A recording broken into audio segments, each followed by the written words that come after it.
to Just Ask Julia, where we share tips, trends, and tactics to help you transform your career and elevate your success. I am Julia Holian, and today we are going to talk about interview strategies, how to prepare for interviews. This is one of my favorite topics, as so many of you know.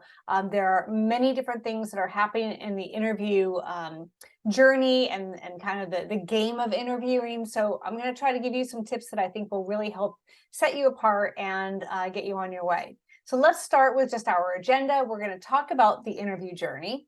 We're going to then talk about how you can set yourself apart, some of the secret sauce things that really make a difference in the interview. Then we're going to talk about compensation and how you discuss that. Then we'll cover delivering presentations, and then I'll give you kind of the key takeaways so that you have that as you go on about your day. So let's get started with the interview journey. So I have to tell you, when I was a recruiter, and I was a recruiter for about 20 years, starting way back in the 90s, when people interviewed, they interviewed with maybe 4 or 5 people and then they got an offer. I mean, 6 tops. Nobody interviewed with a ton of people. Today, the interview journey is so much longer. So it usually kicks off with a conversation with somebody who's kind of like a screener. Could be HR, somebody in recruiting, could be an internal recruiter or an external recruiter, but somebody who's going to kind of assess whether they think that you are right for the role. Now, one of the things I see that's really different today than what I saw in years past is how much this conversation has become tactical. In the past, they used to more, look at your background, see if they thought that you would be a fit, kind of do some alignment. And nowadays, I hear them asking behavioral interview questions, kind of deep diving right into things that might seem like a little bit of aggressive or very targeted questions about your skill set.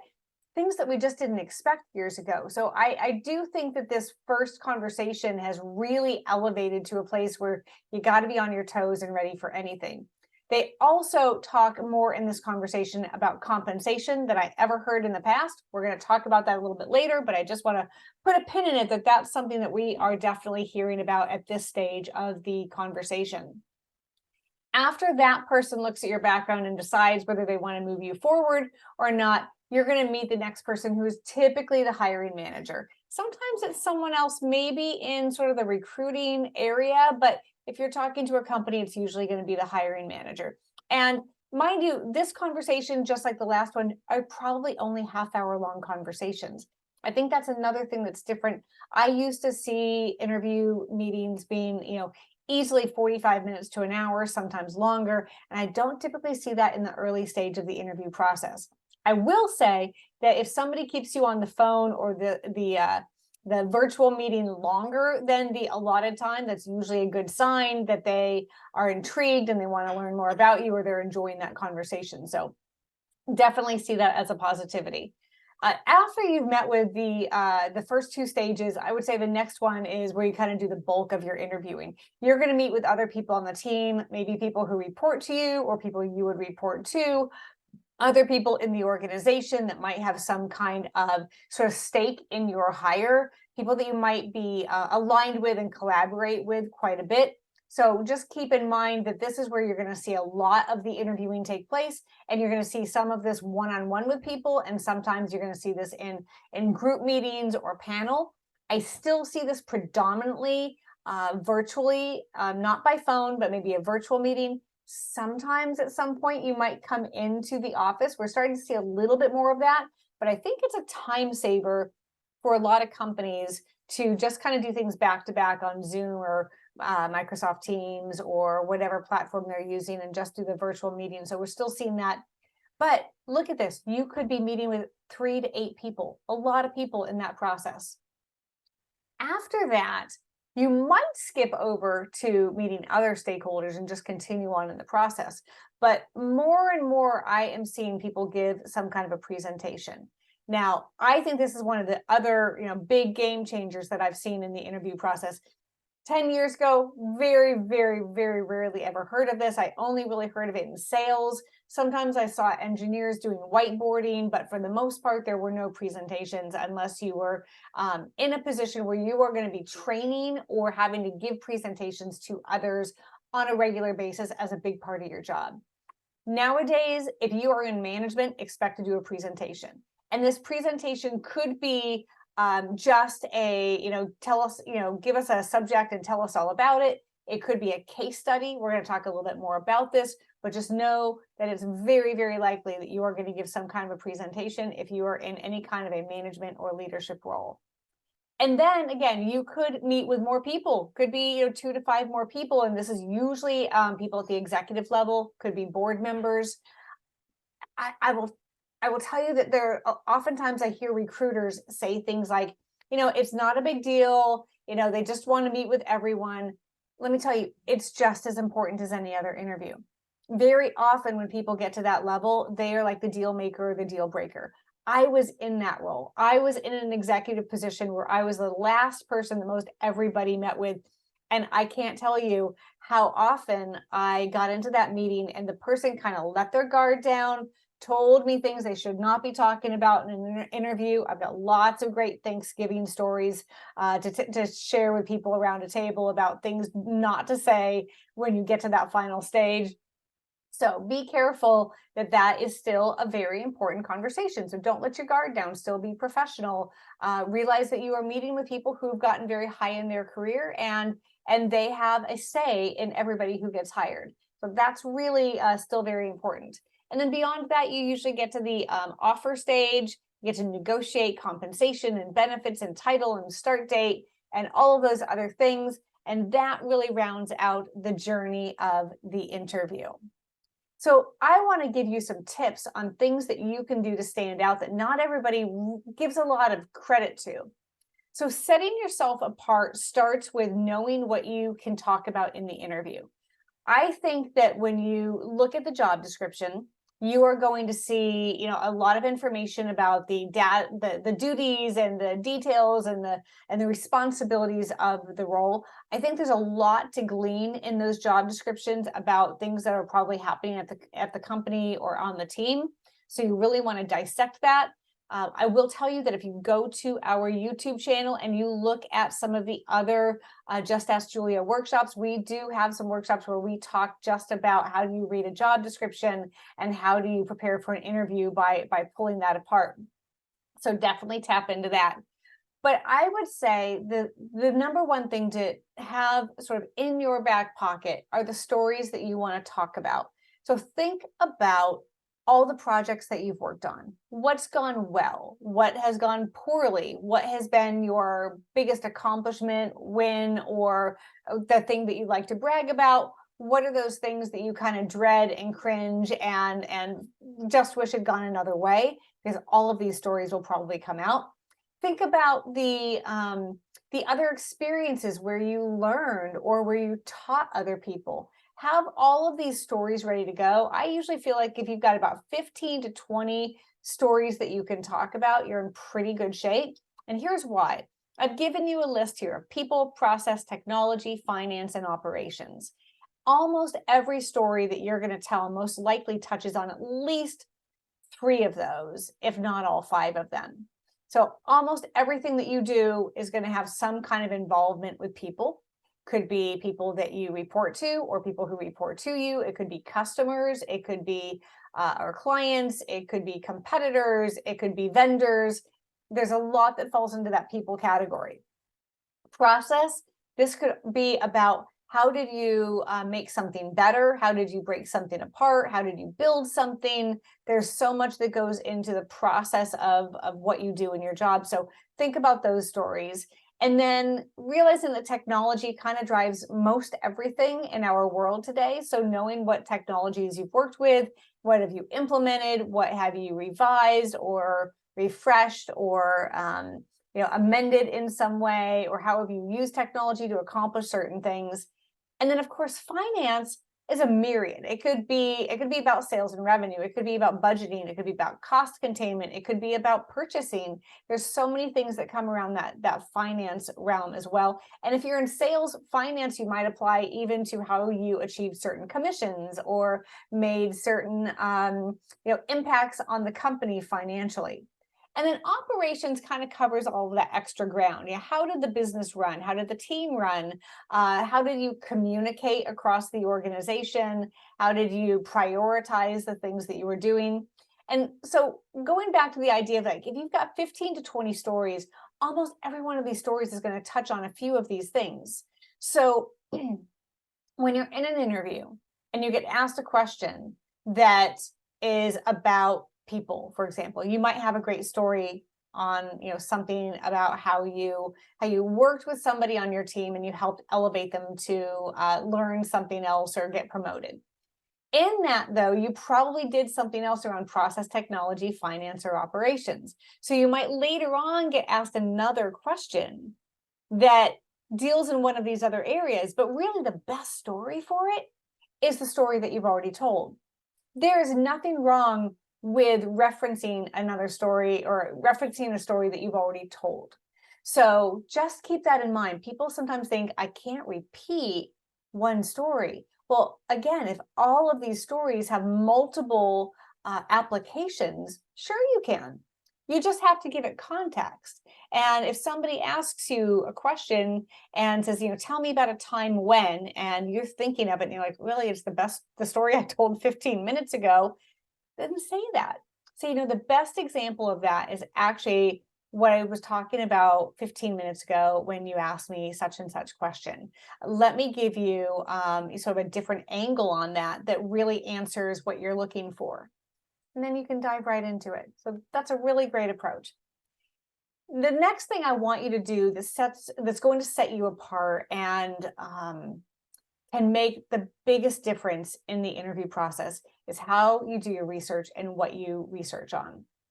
So most people, they go to the website, they look at products, they look at services, they memorize that, the company's got 8 products and this is what they do.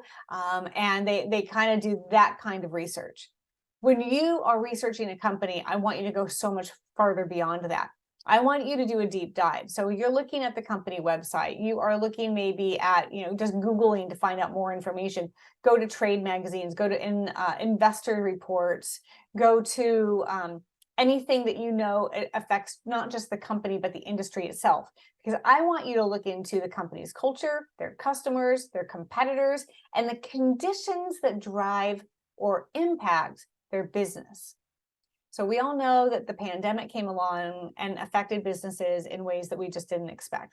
We did not think that retail would ever really get hit that hard the way it was during the pandemic, or the way restaurants and service industries. At the same time, I don't think anybody expected that technology was going to have the exact, the same kind of like soaring result from the pandemic, because everybody ended up relying on technology to do even more of their work. So you want to study all these things. You want to understand what's happening in the company, but you also want to understand what's happening with their customers. You want to know what is happening with their competitors. So if you see that their competitor launched a project or a product or a service, you want to know if the company that you're looking at has a competing product or service, or if there's some kind of unique differentiator. You want to understand all of those little bits and pieces. And if you can understand the financials, which I realize with a privately held company, you really can't do very easily. Totally get that. But if they are publicly traded or they are a nonprofit, you can usually go, pull their tax filings with a nonprofit. You can look at the 990. You can go in even to investor reports and get a sense for how investors are viewing the company. There's a lot out there if you are looking at a publicly traded company. And then, of course, I know you're going to research people. That's the one thing I think most everybody does, is they go onto LinkedIn and they look at least the people that they're going to interview with. But I want you to go beyond that too. So when you are looking at the people that you're going to interview with and you're looking on LinkedIn, for example, you're going to notice that over on the right-hand side, there's a bar that's going to, or a column that is going to, showcase other people who maybe have looked at that profile and the other people that they've also looked at. And oftentimes those are coworkers or colleagues of the person that you are currently, who you currently have up on your screen. But you may also want to go to the company page. Go to the company page, go to people, and look through all the people. What are their backgrounds? Can you find more people that might be working in the department that you are looking to join?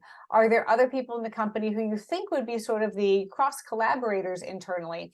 And can you identify them and look at what their background is too? So you get a sense for how the company hires. You also, as you're reading these profiles, get a sense for how they talk about the company that they belong with.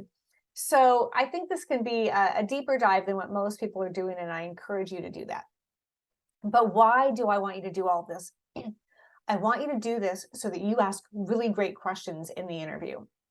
I would say this is probably one of the biggest differentiators in the interview process. So often when people ask questions, they ask soft and easy questions. They ask questions about what's next in the process. They might ask a little bit about how do you, evaluate success in the role? And I think that's a good question.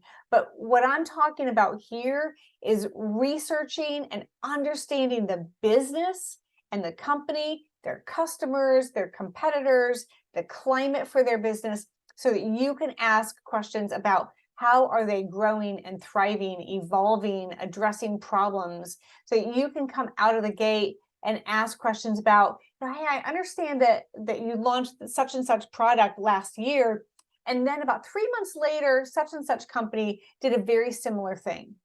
How did your company approach that? What was your thought process on addressing that or not addressing it?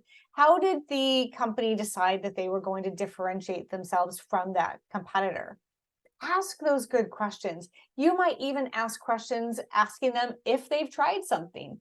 You might say, I was looking at this aspect of the business and what you're doing, and I'm just curious, have you tried this? And if so, what was the result of that? Or what did you learn from that? What you want to do is give them an insight into how you think, and you want to give them the sort of perception that you're already in the chair, you're already in the job, you already care about the company. And so therefore you are asking questions about how you can potentially help them move forward. This is key. I hope you all remember this, because I think that's one of the biggest differentiators in the interview process. But then the next thing I have here is letting them know that you want the job.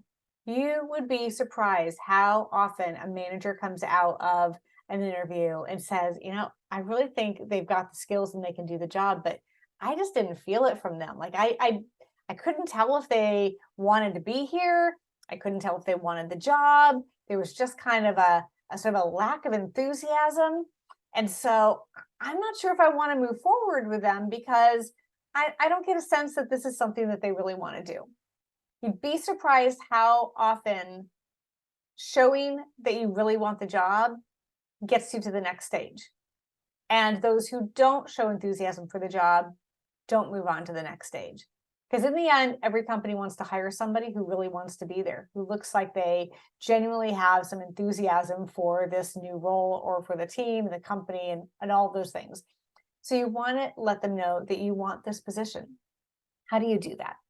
I would say at the end of most of your conversations, it may not be every single one, depending on the person that you're talking to, but certainly the people who are the decision makers, you want to let them know that you appreciate being there. Thank them and say, thank you so much for having me here today. I really enjoyed the conversation. I think my favorite part was, and maybe reference something that you talked about. My favorite part was talking about such and such, and I hope that we'll get to continue talking, or that I could even bring that up with other people as we go through the interview process, because I believe I can make a big difference there. I did it at such and such company, and I know I could do it here. So I hope we can continue that conversation. Let them know that you want to be there and that you see the impact that you can make. What I don't want you to do is to ask questions like, is there any concern that you have about making an offer to me or hiring me or moving me forward in the process? That puts people in a very uncomfortable, kind of awkward position. Please don't do that. People just don't like it. But I think you can show that gratitude for being there and what you really enjoyed in the conversation. And then, talk a little bit about, how you hope you move forward. And I think you could also even wrap that up by saying, I'd like to follow up with you whenever it's convenient. So what would be a good day or time for me to check in with you about next steps? When you do that, What's going to happen is that most every company doesn't want you to contact them. They want to contact you. So first of all, you are proactively saying, hey, I'll do the work. I'll be the one who follows up with you.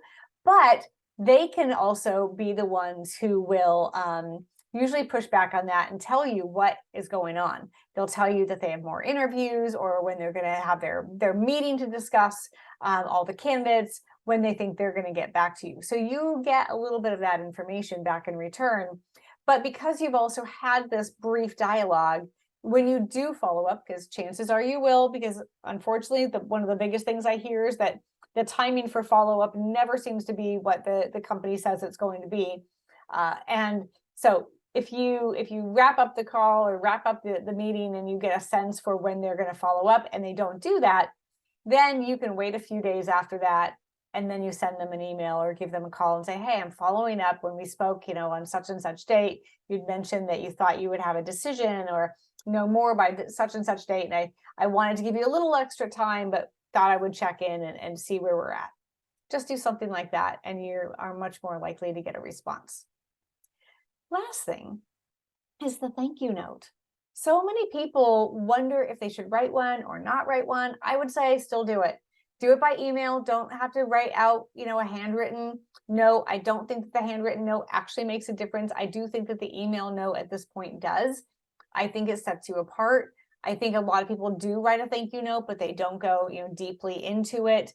And I don't think you have to. I don't think it has to be a long thank you note. I would send it out about 12 to 24 hours after you've had your meeting. And that way, a little bit of time has passed. Maybe their day is done. They don't have any more meetings. And now you're going to be top of mind for them again. Or even by the next morning, you'll be top of mind because you're one of the first emails that they will see. So definitely send a thank you note.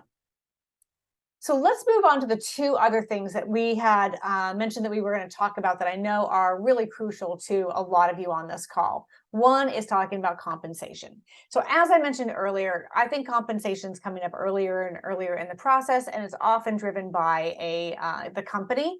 And that's probably a good thing, because for most candidates, I think they want to know that there is some kind of mutual agreement, or you're a little bit on the same page.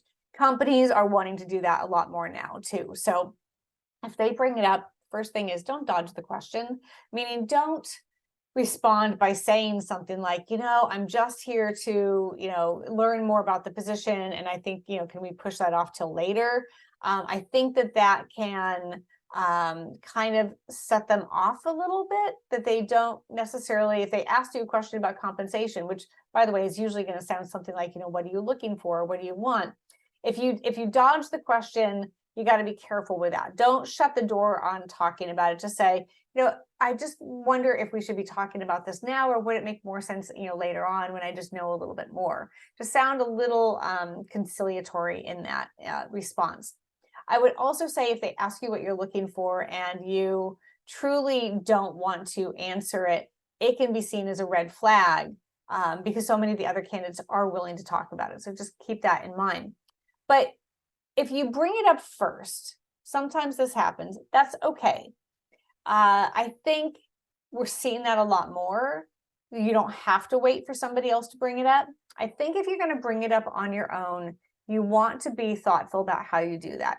So first of all, if the job posting has the compensation listed on it, you might ask in maybe that first or second conversation with the recruiter or the hiring manager, I noticed when I was looking at the job description that you had posted the compensation range on that.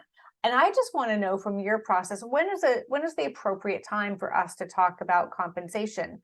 Would that be earlier in the process, or should I wait till later? You're just asking sort of permission to have the conversation. I think that is a safe way to venture into it. I've heard of people talking particularly with a recruiter, sometimes with a hiring manager, but often with a recruiter, and say, could we talk about compensation now so that we don't really sort of waste each other's time? I don't want you to use the words waste each other's time. It actually has a negative connotation. I think you could change that to, would it be appropriate for us to talk about compensation now so that we know that we're in alignment, or we can address any, urgent or immediate questions about that? Give it a little bit more of a positive spin. So you show that you're open to it. And if they say, no, this isn't the right time, don't get thrown off at this point in the process. I will also mention that how you answer questions about compensation is often going to be dependent on where you live. As a matter of fact, I would say the question that you get asked and how it's asked could be dependent on where the company is too. So you probably know there are states like California, Oregon, Washington, Colorado, and New York that all have passed laws that say that companies cannot ask you what you've earned in the past. They also have passed laws in those particular states that state that a company has to disclose what the salary range is, not the all-in, but the salary range for the position. So oftentimes that's going to be posted on the job description. And so you have that opportunity to know what it is. But if they ask you, what you have, earned in the past, and you are in the state of California, you might say, thank you so much for asking the question. I know that that's probably important to you. You may not be aware that in California, legally, we aren't asked here what we have earned in the past, but we can talk about what we would be looking for, in the future in the next job. So I'm happy to have that conversation, and then you can launch into it. So how do you launch into that conversation once that question is asked? What are you looking for? What would you accept? What do you want? Anything like that. There are really three approaches that I would recommend. The first is to refer to the posted range. So if there's a range posted somewhere on the job description, and let's just say they posted the job and they're paying between 140 to 175, and you might say something like, well, I noticed that, if they ask you, what are you looking for? You say, well, I noticed on the job description that the range that you posted was between 140 and 175. And I'm actively pursuing positions that are paying in the mid to high range of that. So mostly in that 155 to 175 range. So you've given a point of reference of where you are in their scale. Just remember, every company thinks of the low number, every job seeker candidate thinks of the high number. They're not going to be surprised that you give out the higher number, but this is going to just dictate a little bit later on, sort of the wiggle room on negotiation. But that's how I would go about it if you want to reference what they've already posted. Now, if they don't have it posted, maybe you're working in a state where they don't do all of that, and you have to do a little bit of research to figure out what is the compensation, then I would just use that, rely on your research and say something along the lines of, well, I've actually looked around in your industry and the profession for this role, and what I've gleaned is that the range for this position is between such and such and such and such. And maybe it's that 140 to 175. I'm actively looking at positions that are in the mid to high range of that, so that 155 to 175 range. And that way you're not putting out your lowest, I guess I should say this, so hopefully you won't, but never put out your lowest number. So if you would go down to 140, never say 140, always be a little bit above that. And I think 10,000, above that, if you are in a management role, is easily the right starting point, or maybe it's the lowest starting point, but don't ever give out your absolute lowest number. Give yourself some room to negotiate. Now, the third thing, which is actually what I coach on the most, is leveraging the competition, and meaning the competition for the company, not the competition for the other candidates. So if you are asked, what are you looking for? I would say one of the best responses that you can give is, I am actively interviewing with companies that are paying between such and such and such and such. And that's what I would be looking for here too. So again, maybe the companies are looking at 140 to 175, but you are actively looking at opportunities between 155 and 175. Now, do you always have to give out a range? No, you can give out a number. You could say, I'm actively pursuing positions, or I'm actively interviewing at companies that are paying in the 160 to 170 range, or I guess I should say a whole number, just the 160 range. I realize that can give or take a little bit, but that's the range that I'm looking at. I want to mention one other thing, which is with all of these, we're talking about base salary. We're not talking about the total compensation package. So realizing that you might get added on to that and say, I'm actively interviewing with companies that are paying between 155 and 175 as a base salary, but with bonus and options, that's usually taking me into somewhere between 200 and 220. So you can give kind of like that salary range and then give the high range for what it would be, maybe more for an all-in. So hopefully that helps. Now, the other thing I want to mention is presentations. So I mentioned earlier, presentations are one of those things that nobody was really asked to do years ago, unless you were in sales, where you had to show up and describe how to sell a pen or something like that. I see this every single week now, and it's a little perplexing to me because I think of all the people who have to put together a presentation, and only one of those people is going to actually get the offer. So it's a little frustrating, I think, for the candidates. And I know people who have actually interviewed at a single company multiple times, and each time they were asked to do a presentation and to not recycle the last presentation, which again, I think that's kind of frustrating.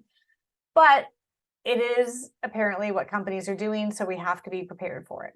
So when you are looking at doing a presentation, anticipating that, I want you to ask a ton of questions of whomever it is that you are being told that you're going to do the presentation. So whether this is a recruiter or a hiring manager, whoever's kind of setting you up, I want you to ask a lot of questions. I want you to know who's in the audience, who's going to be watching this, who's going to be evaluating it. How much time are they going to give you? If they're going to give you 20 minutes of time, does that include Q&A? And if it includes Q&A, you might say, how long does Q&A usually take in the past presentations that you've seen? How long have you seen that take, so that I can plan for how much time I actually have for the presentation? You want to know that up front. Can you do 15 minutes, 12 minutes, 10 minutes? What does it look like? You also want to ask about the format. How do they want you to do this? I'm kind of gauging this right now on the idea that this is being some kind of a PowerPoint or keynote presentation where you've got slides. It is highly possible, depending on the position that you're going to be in, that they could ask you to do something just kind of off the cuff and not actually have a slide deck that goes with it. In which case, I think ahead of time, you're going to be really thinking about what you're going to talk about and how you script that out. But you want to think of the format and what they're looking for. I know that there are different styles that people use. Some people like to have just like images with very little content. Others like to have graphs and charts and all sorts of data on there. Ask the person that is setting this up for you, what are they going to expect? What level of detail do they want? What kind of visual detail do they want, so that you know? And then if it is a slide deck and it's being done virtually, or I guess in person as well, if you were doing an in-person presentation, who's going to be in control of the computer and the mouse and pushing things along and advancing slides? Know who's going to be handling that. Can you do that? Is somebody else doing that? And then ask about other expectations. You might even ask, what have people done in the past that the company's really liked? Or what have people done in the past so that I don't repeat and kind of talk about the same subject? Find ways to just learn a lot more about what they're expecting. And I think the other thing to keep in mind is that this is going to take some time. I was kind of fascinated. A little over a year ago, I was in a panel meeting with about 75 HR professionals across the country, and they were polled on a number of different things. But one of them was, how long do you think candidates are taking to put together a presentation as part of the interview process? And of course, this was one of those multiple choice answers with lots of different options. But the overwhelming winner of those options was that the hiring managers, or I'm sorry, the HR professionals thought that it would take 2 to 3 hours. I think when you're at a company and you are asked to do a presentation and you know the subject, you know the audience, you have a lot of the information there at your fingertips, 2 to 3 hours might be reasonable cumulatively, the whole time that you take to put it together. But when you are interviewing for a job and you're putting together a presentation, everybody I talk to tells me 8 to 12 hours. That's a lot of time. And if you are working or you've got other commitments, when are you going to do that? Evenings, weekends? And oftentimes we're sitting here on a Friday and they say, can you do this next? Can you present next Tuesday or Wednesday? You really don't have a lot of time for that. So buy yourself time. One of the things I think a lot of people don't know is that just because a company says they want to interview you, or they want you to do a presentation, or they want to have a conversation, and they give you, a day and a time, doesn't mean that you can't push that off. The way I would do that is to say, let's say it's Friday and they're like, can you do this presentation on Tuesday afternoon? Say, I wish I could. I have a full calendar of commitments all the way through Wednesday. Could we look at Thursday and Friday of next week instead? So you push back. All you have to say is that you have other commitments. I don't know what those commitments are. They don't need to know what those commitments are. I wouldn't share those commitments. They could be interviews. It could be, you are researching and working on this project. You could be eating bonbons by the swimming pool. It's none of their business what you're doing. Just buy yourself some time, because even sometimes time is about your head getting around it. It's not even just what you're putting on the slide deck. It's thinking about what you want to talk about and how you want to organize it. So give yourself that extra time and give them other options. That's really key. Always give them alternative days and times instead, so that they don't feel like you're just saying no to the time that they propose. Give them another option.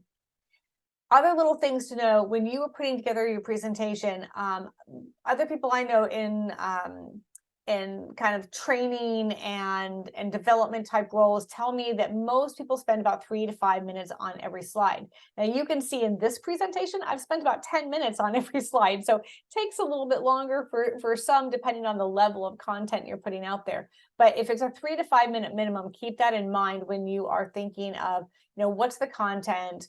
How long do you have? What do you want to put, on the slide? What do you want to just like sort of have kind of like a prompt on the slide, and then you talk about it. But beyond that, I would practice. I would practice a lot. Practice with people. Don't just practice on your own.